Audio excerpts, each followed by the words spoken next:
Hello everybody, this is Eric Worre. Welcome to NetworkMarketingPro.com. I am here. I walk into the hotel here in Anaheim, California, and who do I see? My old friend, superstar, amazing personal development guru, one of the best speakers in the world, Mr. Les Brown. Yes. And Thank you. And he's that old friend after I took all the time to use mascara to cover my gray hair. I can't believe this guy. Great to see you. It's great to see you. We commandeered the little lounge up on the 14th floor, and we set this up. And I asked Les if he'd be willing to share with the Network Marketing Pro audience some of the great wisdom that he has. And he's been really an ambassador for network marketing for a long time, even though you're really a professional speaker, coach, trainer. You teach people how to speak, how to communicate, all those different things. So he has a lot of value that he can bring.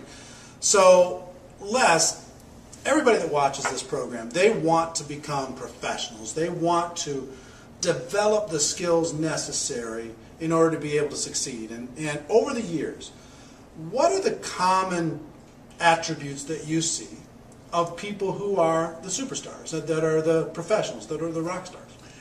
The common theme that I've seen, those individuals that can tell their story and create value for the audience, and as a result of people being in the experience of that setting, they leave there feeling better about themselves, believing in their product, believing in the industry, and believing in the possibility that they can grow their business. And that's crucial. And when you say story, it's not just in front of an audience, it might be just to another person.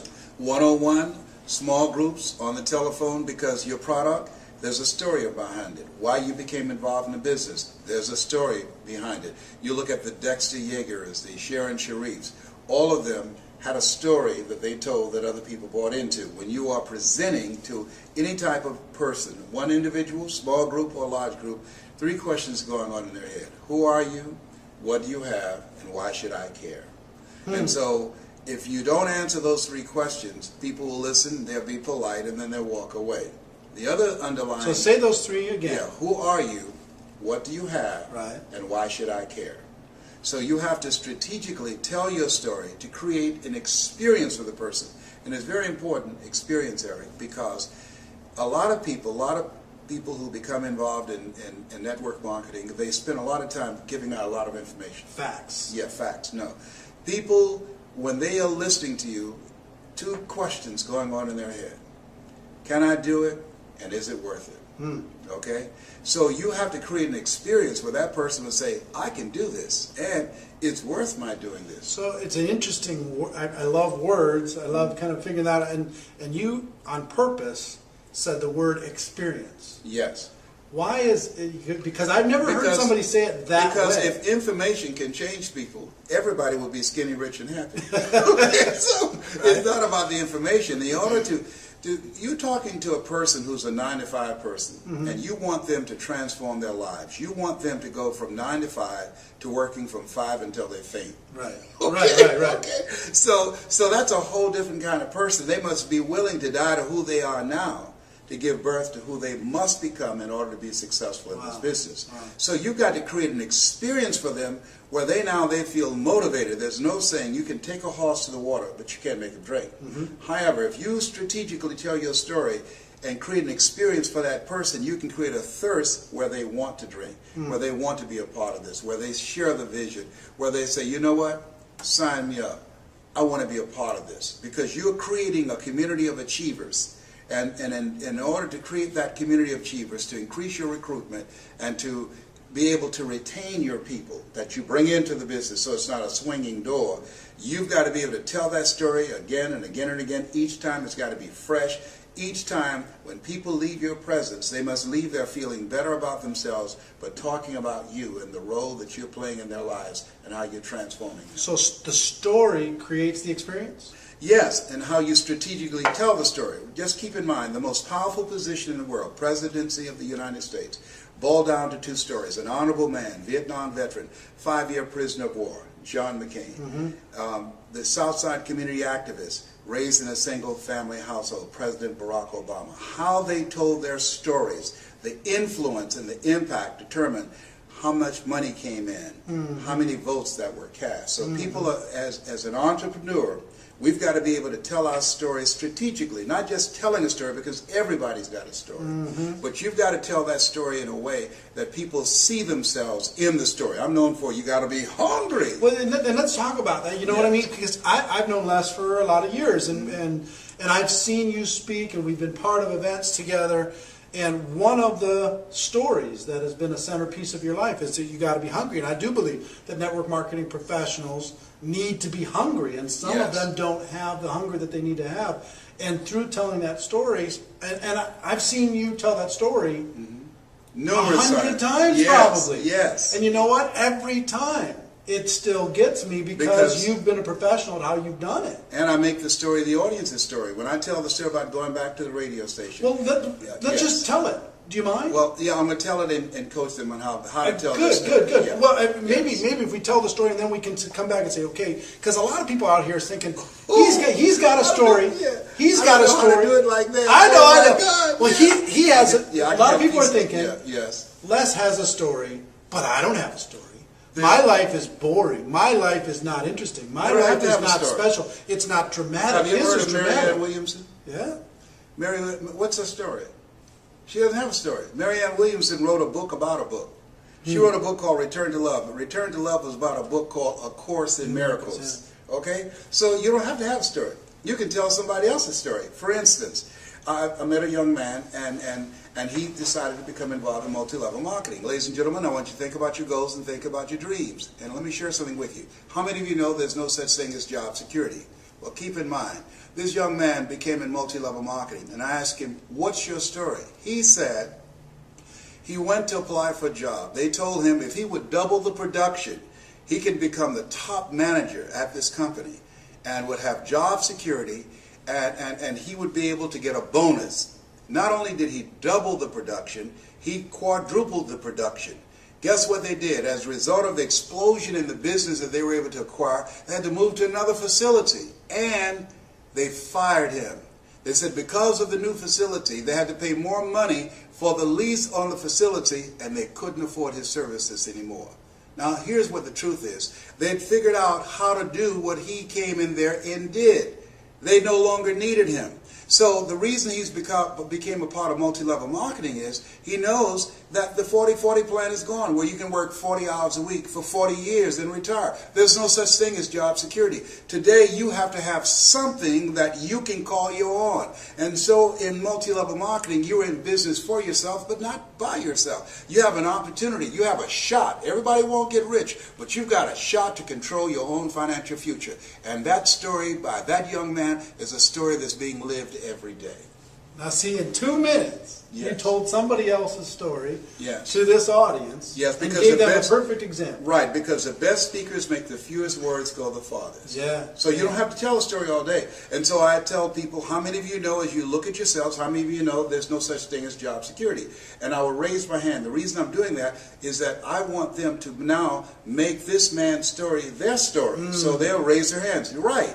Good. Here's what happened to them. What they're saying to themselves, either that has happened to me or I know someone that has happened to me. Especially in today's economy. Right. Now I'm transitioning from there to here's why he became a part of this. He wanted to create security for himself. And I'm saying everybody's not going to be rich.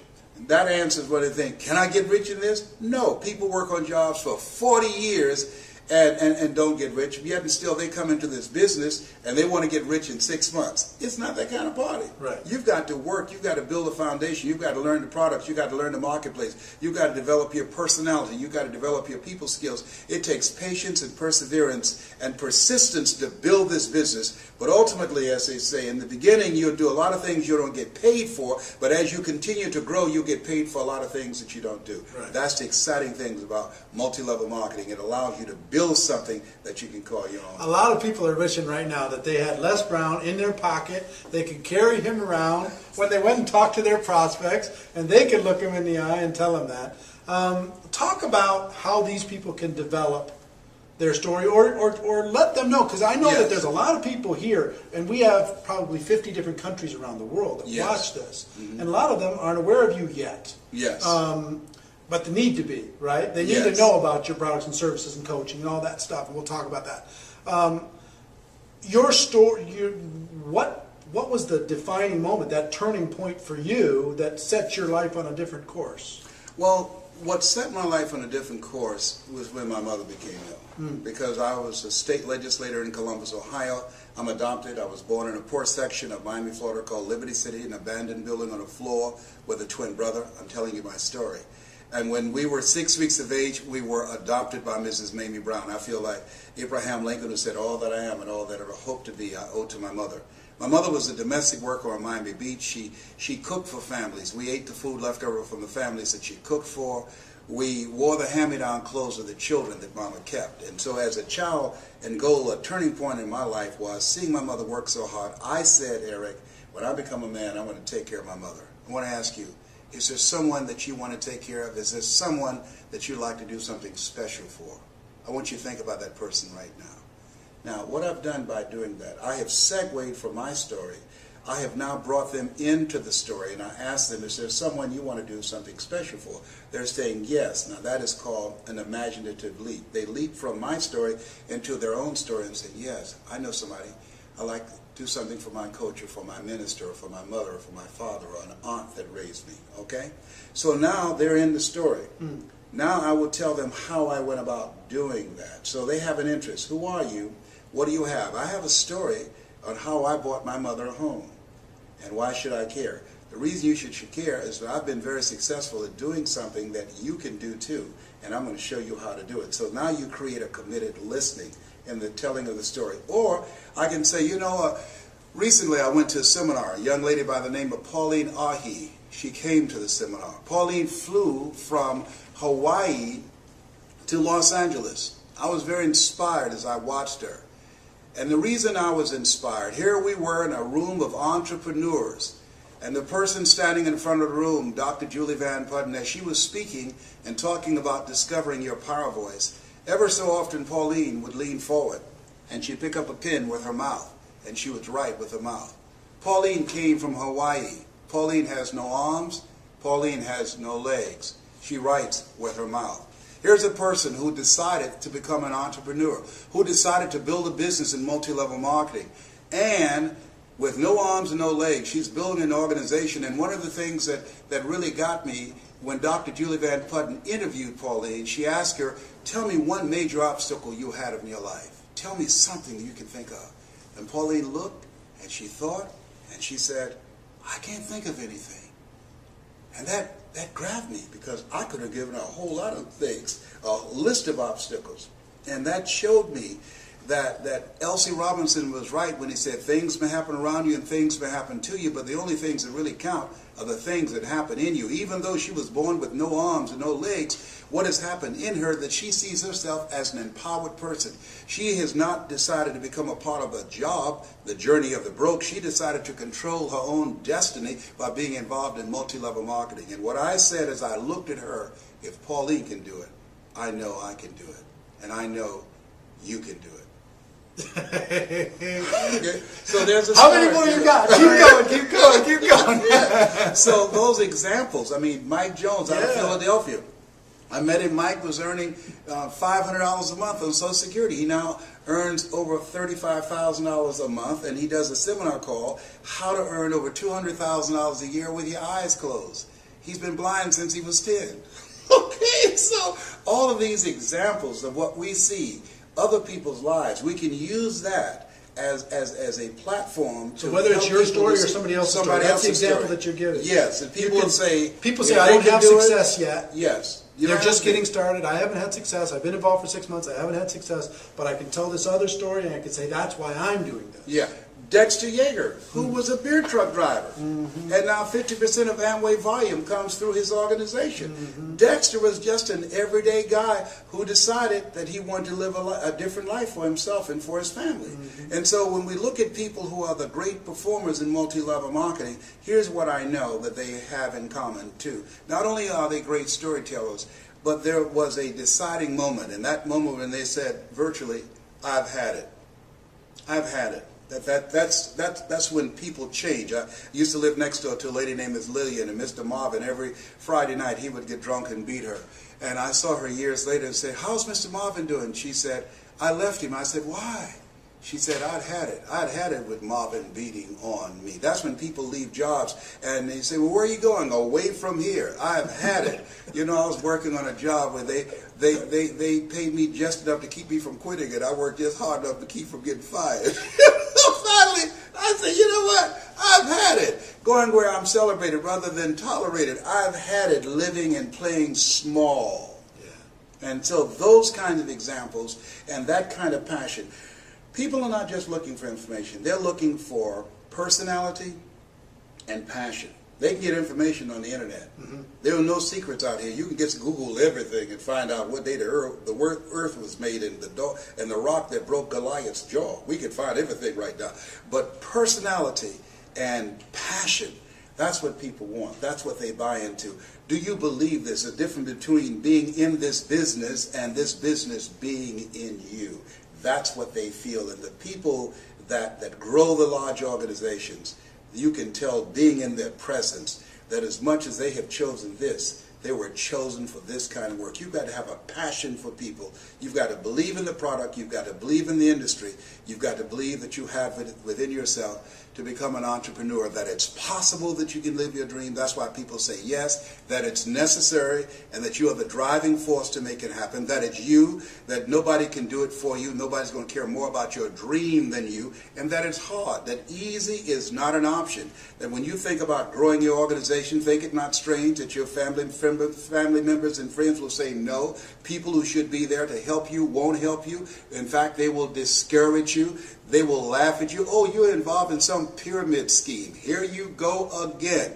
All of that's going to be a part of it. When you get on an airplane before they take off, they say fasten your seatbelt. Why? Because you're going to experience some turbulence before you reach a comfortable altitude. When you get involved in multi-level marketing, fasten your psychological seatbelts. Why? Because you're going to experience rejections and no and laughter and snickers from your family members and friends. Why? I don't know. That's just the way it is. It's possible you can live your dreams in spite of that. It's necessary for you to know that you're the one to make it happen, and that you become selective of people that you bring into the business. You don't want to convince people to do it, because person convinced against their will is of the same opinion still.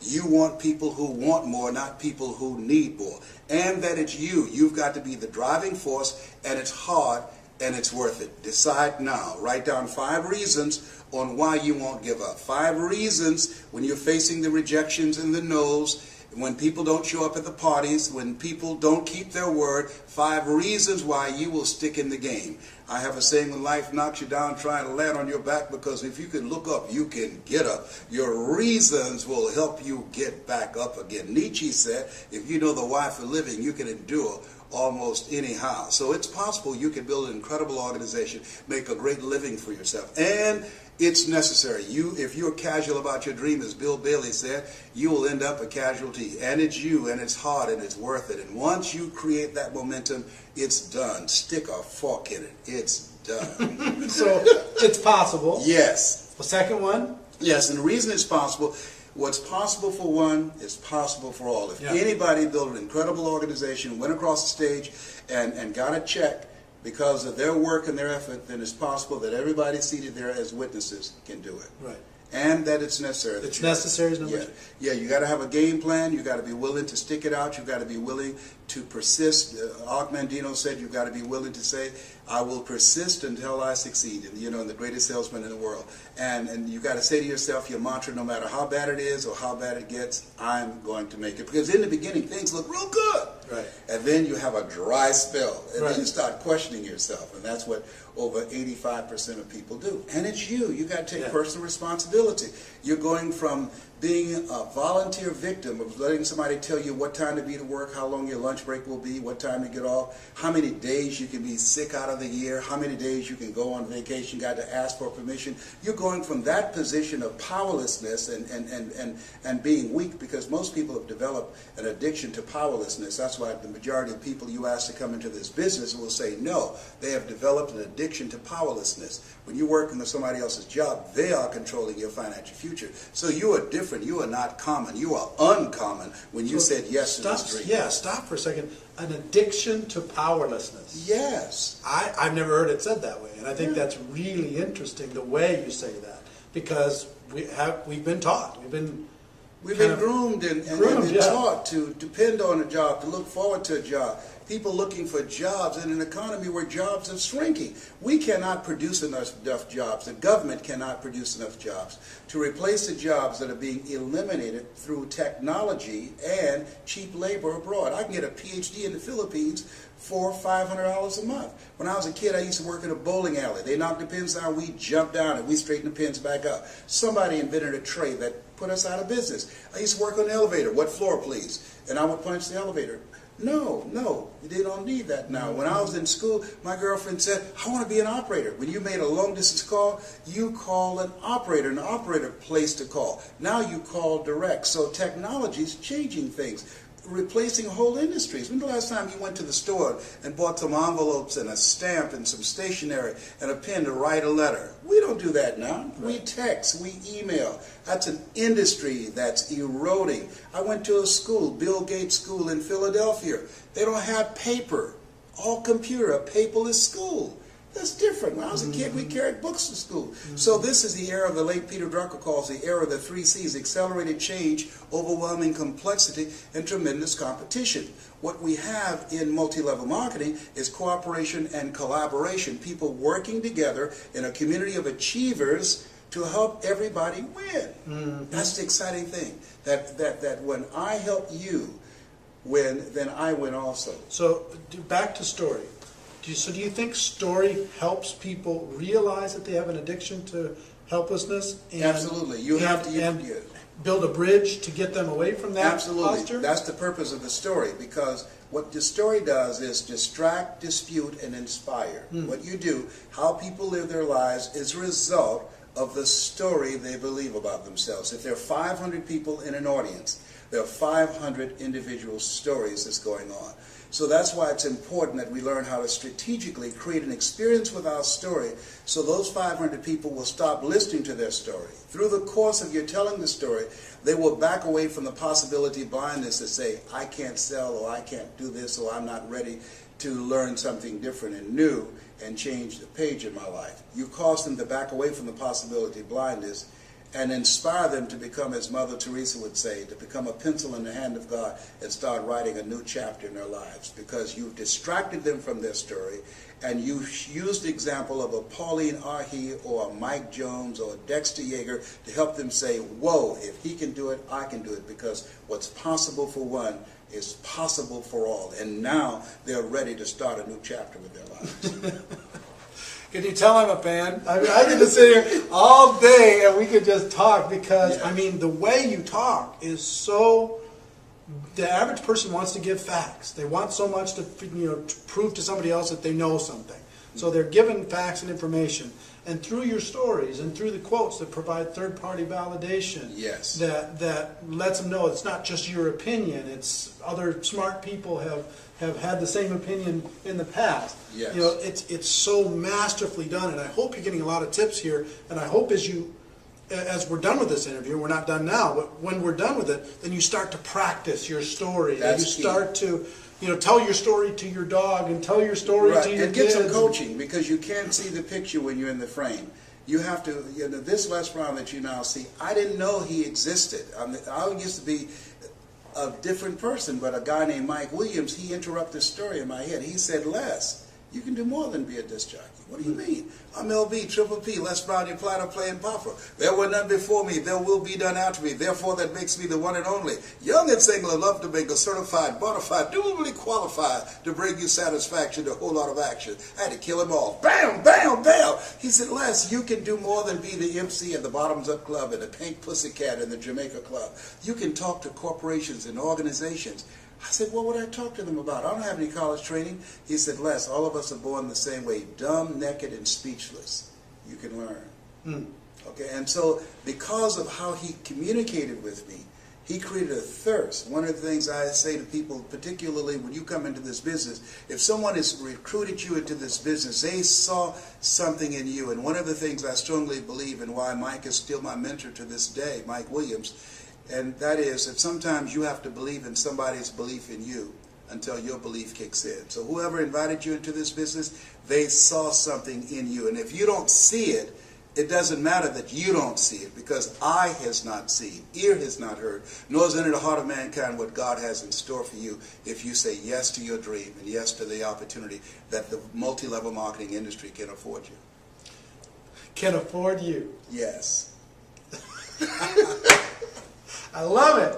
All right. I saw an interview with Will Smith a little while ago, and he said, greatness is simple. Here's what I believe, and I'm willing to die for it. Yes.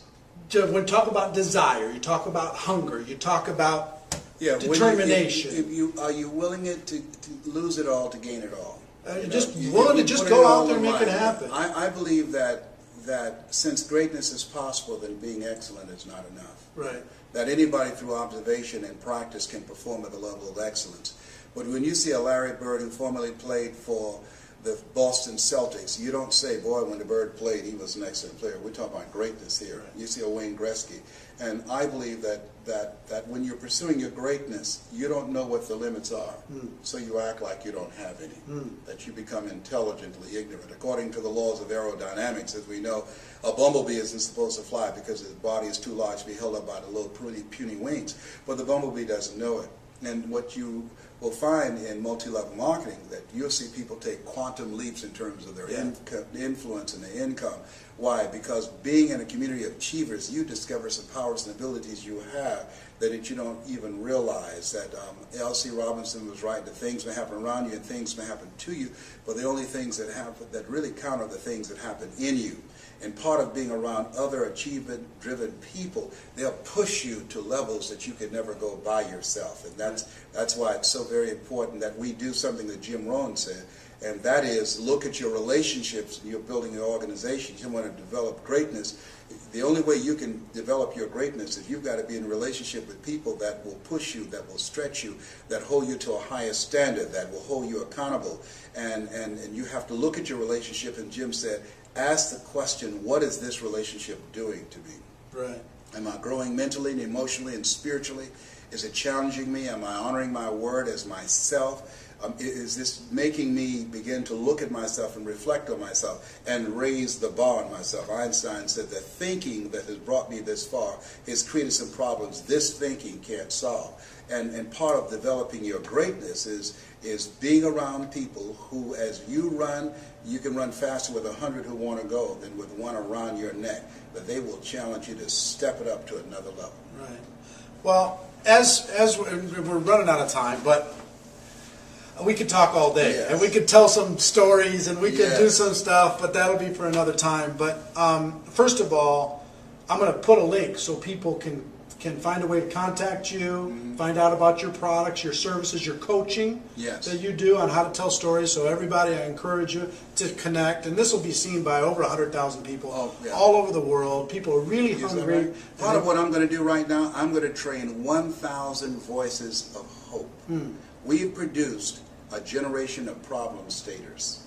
I wanted to produce 1,000 voices of hope. How people live their lives, as I said, is a result of the story they believe about themselves. Whatever you focus on the longest becomes the strongest. And I think that politicians and many of our leaders have become so cynical and divisive in their languaging style, and only pointing out what's wrong as opposed to looking at what's right about ourselves, about our communities, our country, and our youth, and begin to focus on the positive things and the possibilities and how we can transform the future and talk about solutions. Because if you're not a part of the solution, you're part of the problem. And so with these 1,000 voices of hope, my goal is to reduce the recidivism rate in our prisons, to reduce the dropout rate. I work with young people, teaching them, number one, how to develop their minds, two, how to become effective communicators. You know, my son, John Leslie, my daughter, owner, they're motivational speakers. Three, how to dress like a prospect rather than a suspect. and 4 of the success strategies for making it a global economy, which is multi-level marketing. And so I believe with these 1,000 voices of hope, as I teach them to become world-class communicators, they'll be able to change the planet and how people see themselves. Well, please check that out. And I hope that the 1,000, most of them come from the Network Marketing Pro community. A lot of people, we talk about there's 3 things that you need to succeed in network marketing. You have to have a burning desire, you have to be willing to work, and you have to be coachable. Yes. We talked about this in previous shows, and a lot of people were coming to, I just don't know how to find my burning desire. I don't know how to figure out, I can't light the fire. Help me light the fire. What would you say to that? You have to experiment until you do. I mean, some people know early on. When I think about, you look at some of the people that we recognize for their greatness today, when you look at a Michael Jordan, who realized early on that basketball was his passion. A Liberace, when he was alive, he loved to play the piano, and he was very flashy, a flamboyant kind of guy. That you have to experiment with life. Life is about experimenting. The 2 most important moments in our lives is the day that we're born and the day that we realize why we were born. Yeah. That we were chosen for something. And so you have to experiment until you find it. And I will tell you, a lot of people get the misinterpretation that network marketing has to be their passion. Network marketing can be their passion, it's my passion, but for most people it's a tool to be able to buy the house for your mom. It's the tool to be able to contribute to the world. Or to me, network marketing is a vehicle that allows you to develop the total you. There's no other, you cannot, when you're working on a job and you go in knowing what it is you have to do, knowing that if you are breaking your back and breaking the sweat, working every day, and the person next to you dragging their feet, you're still getting the same pay. The difference between that and network marketing, you have to develop your entrepreneurial skills, you have to learn to keep good records, you have to learn to manage yourself, you have to learn to manage your time, you have to learn to manage people, how to influence people, you have to learn how to plan, have an agenda for your life, because if you don't have an agenda for your life, you're part of somebody else's agenda. So it develops every dimension of who you are. Honest to God, Eric, had it not been for Best Line Products, that I first heard Jim Rohn, and under the leadership of Bill Bailey, years ago, during the days of Holiday Magic and Dare to Be Great with Glenn Turner, I wouldn't be who I am. All of those experiences, those conventions, those positive, motivated people, people who had dreams, man. The question was asked, when does a man or woman die? And I said, they die when their dreams die. When you don't have anything to look forward to. Kenny Rogers said, having someone to love, something to do, and something to look forward to will give you a long, fulfilling life. And so it helps you to develop every dimension of yourself. And that, to me, is the passion. The passion to live full and to die empty. The passion to find out what it is you're made of. The passion to get up the next day after facing rejection day in and day out, walking in the grocery store, going in the shopping mall, talking to people in the cleaners about an opportunity, and they say, no, I'm not interested, and continue to go from rejection and no's and snickers and laughter until you find that yes, until you find that eagle. And you're going to go through a lot of pigeons before you find them. And you build your character, you build your faith. And one day you look in the mirror and there's a different man looking back at you. There's a different woman looking back at you. There's a saying that I refuse to be a common man. It's my right to be uncommon if I can. I seek opportunity, not security. I do not wish to be a kept citizen, humbled and dull by having the state look after me. I want to take the calculated risk, to dream and to build, to fail and to succeed. I refuse to live from hand to mouth. I prefer the challenges of life to the guaranteed existence, the thrill of fulfillment to the still calm of utopia. I will never cower before any master nor bend to any threat. It's my heritage to stand erect, proud and unafraid, to face the world boldly and say, this I have done. That's what it means to be a multi-level marketer, an uncommon desire to control your destiny. I'm getting fired up. I'm getting excited. My medication, man. I will tell you, we're out of time, and we'll do this again, but a long time ago, you looked my son in the eye, backstage before an event, and you grabbed him by the side of his face, and you said, you know what, you've got greatness in you. And you know what, for everybody that's watching, his message that I hope you feel is that you've got greatness inside of you. You've got things, talents and skills that you haven't even reached for yet. Yes. You've got abilities and stories that are going to be amazing. And can change the world. Yeah.